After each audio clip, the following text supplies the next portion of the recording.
Hey, how's it going? This is Paul Silva. Normally I do videos on, life or transition coaching, which is what I do. But today I want to share some information on podcasting. I do get a lot of people regularly asking me about podcasting. It's such a popular thing. Um, you know, with iTunes and Spotify now really getting into the podcasting game, a lot of people have a lot to say out there, because blogging, while it's great, it seems to be going a little further down the line in terms of popularity, and podcasting really has exploded over the last couple of years. So we're all, used to listening to podcasts in the car, going for a run, whatever it is. And because so many of us want to give back, podcasting seems like a natural thing. And unlike a blog, which is really just typing, your information, your essay, your thoughts, whatever it is, onto your website or into your blog site, podcasting has a little bit more involved in it. And so I just wanted to do a really kind of quick, down and dirty explanation of how I have done podcasting. I've kind of, I've been doing research on this for some time. I am not, first of all, I'm not a podcast expert. I don't have 10 million, listeners, so I don't have that in terms of, the numbers or being a guru. But what I do have is information that I've kind of culled over time. And I thought just doing a video would be easier rather than just me responding with a long, lengthy email and still not getting everything that I want to explain to you. So, uh, you know, get a piece of paper, pad, pen, make some notes. I will try to put some of this information in the YouTube body there and give you some links. But I just wanted to get this out. So you want to do a podcast? Awesome. I did a podcast. It was called Buzzkill, and it was about recovery, alcoholism. But I did some interviews, and I had lots of fun. It was a fun thing to do. Brought some humor to it. Lots of just a lot of things about being human, spirituality and all that, and it was a lot of fun. And I did just shy of 50 episodes, and I'll be starting a new podcast. I'm not going to say too much about it, but it is coming soon. And so this is perfect timing because, again, as I've started to research more, things have changed a little bit since I did my first podcast about 2 years ago. So let's really get started now. The first thing you want to do is to have your concept. So this is really important. So that is, how often do you want to do it in terms of recording and producing and putting it out there? What length? And I'll go through these a little bit as well. The topic, the name, and really the format. So there's a few things going on there. So starting with the name. The name is something that you want to, it's got to be short. You can have a longer sort of explainer, or longer subtitle after, but you kind of want it like 1, 2, 3, 4 words at most, because that's the title, and you want it to be, when you get it out to iTunes and all that kind of thing, you don't want to have a really lengthy name. You want it to be short, and you want it to really capture what it is that you are trying to do. So if and you don't want to be clever. This is, you can have, there's sometimes where you can be a little bit of clever, but you don't want to be too clever that people don't, automatically know what the podcast is about. So, I mean, have fun with it, but really try to simplify it. So you don't want people to try to be deciphering what it is that you talk about.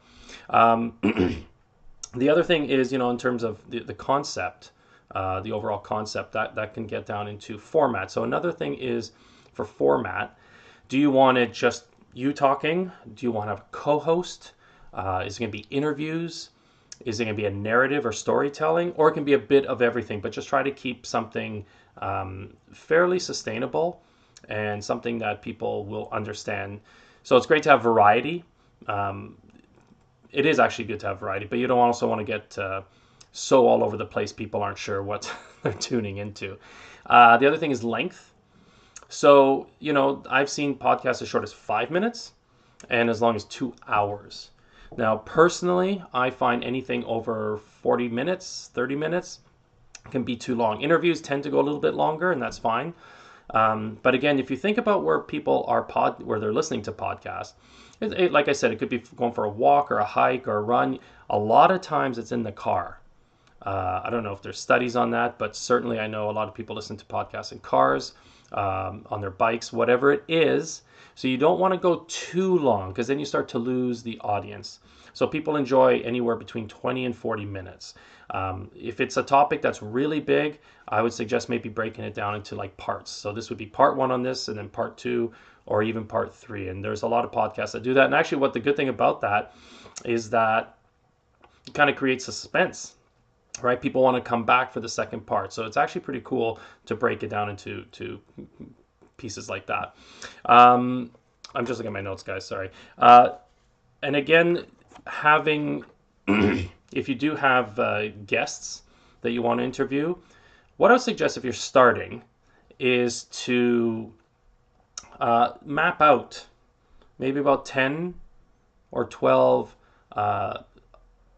12 topics or whatever it is you want to do, or people you want to interview, and just map it out ahead of time before you start on anything, because sometimes we think we have a lot to say and we start mapping it out and it's like, ooh, I don't have much. So that'll give you an idea of how to kind of lay everything out. You don't have to have all your podcasts thought of and completely figured out ahead of time. It's great to see how things go, but do have at the beginning, have at least 10 or 12 ideas, because what happens, what I've seen a lot, is people get all excited about the podcast, and then they do two or three, and then that's it. The well runs dry, or they get, paradigms come in, or, old thinking, or gremlins saying like, how, that's mindset stuff.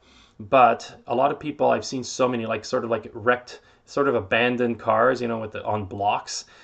The podcast world is littered with that. So if you really want to make that impact and really help people, make sure you've got it all kind of figured out a little bit ahead of time, so you sort of know where you want to go. The other thing you want to do in terms of scheduling, what is doable? Once a week is good. Once every 2 weeks is okay too, but I wouldn't go more than that. Once a week is more than enough, because it does take time to come up with, the idea. Sometimes people put bullet points. You don't necessarily have to script it all. Or, when you're doing interviews, lining up the person, getting the schedules right, recording it, and we'll talk a little bit about that as well. So there is something to be said about how much time you have in the week. Again, we get excited and we might do one or two or three, and then we find, oh, this is work. So it's a something we do out of it's a passion project for many of us. So also look at how often you're going to be putting out. Again, you want to be consistent. Just like if you're doing a blog or any other sort of thing like that with your audience, you want to be consistent in how often you put out, so they know when you're coming out. Or it could be every 10 days. Something like so again, schedule it, because it will take time to put these things together. Okay? The next thing, so once you've kind of figured all that and you've kind of mapped it out and you've written it down or typed it out, whatever it is, the next thing you want to do is come up with a logo or some artwork. Okay. This is where you'll probably have to shell out a bit. Any of my podcasts, I've just gotten someone to do a designer friend, or you can do Fiverr. And you want something that, you don't need 15 or 20 different vectors and scalable things. You want to be able to have at least a thumbnail, a good size one that you can maybe scale up, scale down a bit, but something that you need, when you do iTunes or Stitcher, any of those things. If you do a website, a landing page, whatever it is you want to do, if you're on social media and you want to advertise or promote it, you need to have a logo that really is in tune with your topic and your brand. It could be your picture, but I would really suggest to just drop a little bit of a little cheddar cheese on getting it done well. If you're going to spend all the time and effort to create a podcast that means a lot to you, you want it to look good as well, because that's really, people were visual, and we're wanting to see something kind of snappy and something that is in line with your message and who you are. Now, if you're really good at design and you feel comfortable doing it, by all means do, but nothing screams amateur than a really poorly designed logo. So sorry to lay it out like that, but really have a really well done logo. And then once you've got it, you're good. You can carry that wherever, and like I said, you can put it on your social media, website, landing page, all those things. So just have that done. The other expense that you'll probably incur with doing a podcast is the microphone. That really is the biggest expense for the most part, especially when you're starting out. Um, the microphone that is on your computer, just don't. It's awful. I have heard podcasts, God bless, that people have used that microphone. It just sounds awful. And you're going to lose people like that. Okay, so you do need to have something that sounds good, that records well. And the good news is, because podcasting has gotten so popular, there's a lot of microphones on the market, on Amazon or wherever else that you shop, that you can pick up, 120 and below. Some are like 50, some are, 75. So this is where you want to not go too inexpensive. You want to spend a little bit of money, because this is really what it is. It's sound. So you need something to pick up. A lot of them are USB. That's the best thing, is to get a USB microphone. Yeti is a popular one. I actually went out and got, excuse me, a Shure microphone. This is a classic microphone used for speech, for singing. But what I've done, because it has the old style cable, is I bought very inexpensively an adapter. And so this turns it into a USB. So I can plug that in. So I don't know. So there you go. So that turns it into a USB, so I can put that in. But you don't have to go this route. You can definitely get something that is meant for USB. And what's great is that with the USB ones, you'll find a lot less noise. They shouldn't have noise to begin with, but certainly spend a few dollars on a microphone. Is really key.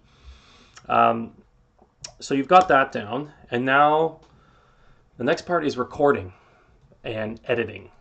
And you have to excuse me, I've got a cold. There are some paid programs out there, but really you don't need to pay anything. The program that I use is Audacity, and that's for PC, Linux, Mac. You can get that. It's free, and it's phenomenal. It has so many features that I will never ever use.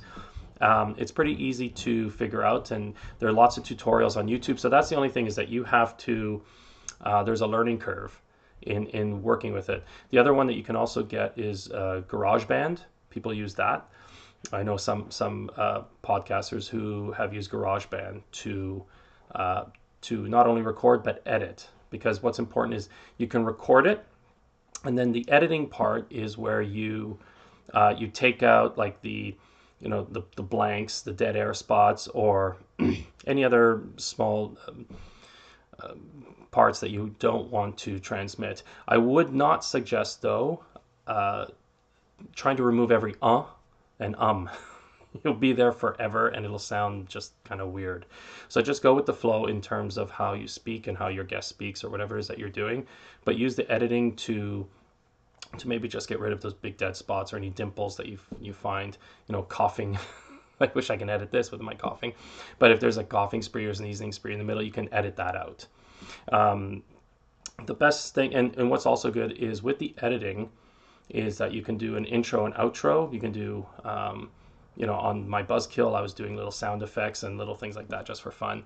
And you can pop them in anywhere you want. An intro and an outro is great to have, a signature music. A lot of people have a theme music or an introduction. What I would be just careful in doing with the podcast, especially if it's getting quite big, is to just use royalty-free music if you can. You certainly can use your favorite band or something like that, but it is preferable to use royalty-free. You don't have to worry then about any copyright infringement issues or something like that. iTunes is careful. Not that they scan every single piece of material that passes through them, but you could run into some issues. So again, there's a lot of royalty-free sites out there that you can download music for free, and you don't have to worry about royalties, and it's done. So you can edit using Audacity or GarageBand, whatever it is. You can edit intro, outro, whatever it is, because you're also going to be able to edit interviews, because you won't be interviewing off of Audacity. And I'll talk about which ones you use to record, but you will be able to pop those into your intro and outro as needed. So that is sort of the producing. That's the production part. And so that's the part that will probably take up a good chunk of your time. The other part now, the more technical, and not necessarily technical, but what's the necessity of podcasting is where to host it. So Libsyn is one, Podbean, Blubbery. You can also do SoundCloud, which is one I have been using. But Libsyn, I think it can be anywhere $5 to $10 a month, and it gives you a certain amount of megabytes per use and unlimited bandwidth. So again, as you start to build these audio files, these podcasts, you're going to need a place to store them. You can have the MP3, because that's eventually what you're going to bring it down to is an MP3 file, is you want to have them stored somewhere, and also a place for your audience to go and listen and download and stream. So Libsyn is one. That's the most popular. But again, Podbean, all these other ones are out there. Again, you can investigate. And then what you want to do from there is what's called the RSS feed. And so you set it up once, and this is where you get into iTunes, Spotify, Stitcher. iTunes is the #1 right now in terms of podcasting. Stitcher is second. Spotify is now sort of in beta testing in terms of building their podcasting platform, but they are probably going to get up there soon. SoundCloud is great too. Again, I used it, and you have to pay a certain amount per month for that. So again, look at how much you're going to be putting out there and where you want to put it. And again, this is, once you do the RSS feed, what's great is that every time you upload your podcast to your platform, it'll send it out to iTunes and Spotify and all that. So you don't have to worry about uploading it all the time. Once you got it to the one place and you've set the feed to everything, that is, it's just a one-stop shop kind of deal. So again, you have to find a platform to host it, just sort of like a domain would be for your website. And then you create the RSS feed. And that's a little bit, it's not too technical, but I would look online, Google, or get someone to help you with that. And then it just fires off. Every time you get that, it fires it off to all the other places. So that is that part, the technical. So you can also, if you use Audacity or something like that, it'll give you ID tags if this is a bit more advanced, but you can also do sort of like SEO enhancement and all that. That can be done in the ID tags. And there's some other programs that will also help to create ID tags. And again, this is great for something like iTunes, because iTunes is really a massive search engine. And so that's where you can use SEO tags to help get your audience built up. Now, if you're talking about guests, so you're interviewing people, I mentioned earlier that you can't really do it off Audacity unless the person is right beside you. And even then, you'd probably have to have a split feeder so that you have both microphones, or set it up so that both microphones can record at the same time. But 99% of the time, unless you're professional and you're bringing guests into your studio, you're probably going to do it over the phone. And so there's different ways to record it, and again, for free. Uber Conference is one. So you set that up and you can get people to call. And of course, it's not going to be the same level of clarity that you would if you were using your microphone right into the computer, but it's solid enough. Another one you can use is Zoom. If you have Zoom, you can get a free account and you can audio record that. Now, the only thing with Zoom is for the unpaid, you're limited. I believe it's 40 minutes or 60 minutes. So if that goes over, you may have to do another session and kind of, tie them together again with your software editing program. Skype is another one. There are some Skype audio recording programs, but Zoom is now by far better and more reliable, and Uber Conference is great too. So again, that's where you can have your video recording or your audio recording, and then you can plop that into your editing, and now you have this intro. You can have your own intro, and then you go right into the interview, and then you can say something else and go into the outro. You can play with it as many ways as you want. And lastly, you probably, in terms of promoting, you can have a website. Some people have a website. I had a website that I would bring, I had a blog attached to it. I would talk about my book that was sort of tied into that was Longing for the Spirit. And you can get people on a mailing list. Now, you don't need to have a website dedicated, because then you have to pay for domain and all that. But you can get, you can create a landing page or something through MailChimp, let's say, something that you can get people maybe to go on your mailing list. And then that's a great way of getting out the information. Hey, don't forget, on Tuesday, the next episode of that comes out, and get people excited, and it can also build and grow your audience through social media, of course. Mailing list, also giveaways, I've done that. So getting more people on your mailing list and give away a copy of XYZ or whatever it is you want to give away. Just start to slowly build. You're not going to have 1 million, listeners right away. And it does take time for that to grow, so just even now, my podcast has been probably retired for 1.5 years, 2 years, I think. And it's still growing. There's still listeners. It's just, and I'm not really even advertising it. And so what started as maybe 300 listens is now, like 1,100 over this time. So it can be a bit of a slow comet burn kind of thing.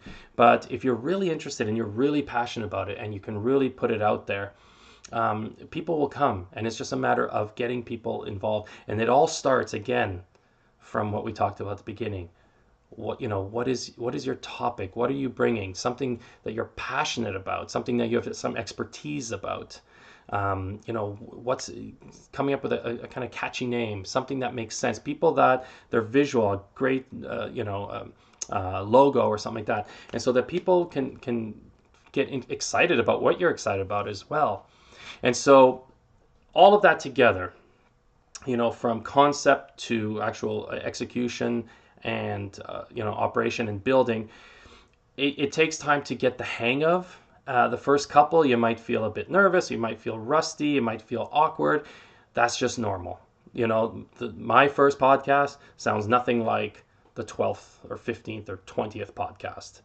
It's something that you're going to develop and grow. You're going to find your own voice, figuratively and literally, and you'll start to open up and expand. And as you get feedback and get all the love, you'll start to feel more confident in what you're doing and what you're saying.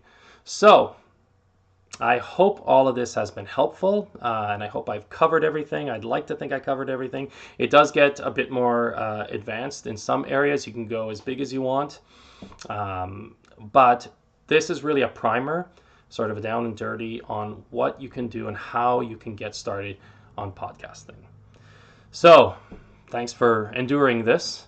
But if you have any questions, please, you can email me at paul@paulsilvacoaching.com. Like I said, Buzzkill is still out there, buzzkillpod.com. I also have a new podcast coming out, so please stay tuned for that. Definitely you will hear about that because now that this is my second round, I kind of know a little bit more. But please, I'm excited to share that as well. You can also leave comments, likes, anything on the YouTube channel here. I'd love and appreciate that. And once again, thanks for listening. And again, any comments, drop them. Cheers.